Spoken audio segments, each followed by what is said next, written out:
Welcome once again to the Russell Brown Show from New Zealand. In this series of episodes, I'm capturing images in New Zealand. I'm going to show you tips and techniques for photographing with an iPhone. You'll learn how to capture it right, and then you'll learn how to process it right with Lightroom and Photoshop. Let's get going with this next episode. This is another great opportunity for a fantastic panorama of this scenic landscape here in New Zealand. I've got the wizard here. He's ready to herd these sheep.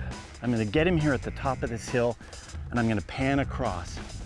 Two important things to remember about this shoot: a sturdy tripod and a bubble leveler here to start things off.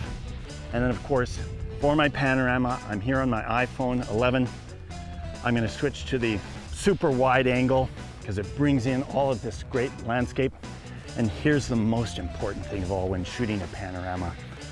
I want to have a consistent exposure across the entire panorama. I don't want to just change the exposure as it moves across. Remember this one?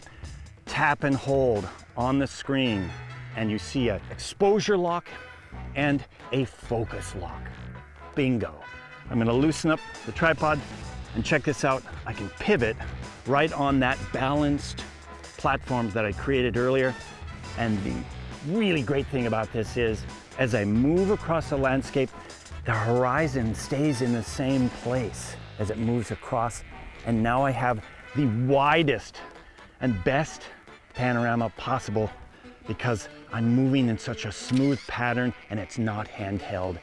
Now you know the secret of capturing a great panorama here in New Zealand. If you want to learn more about the Photoshop and Lightroom techniques that I used in this episode, be sure and go to russellbrown.com. You'll find all of the featured tutorials at that location.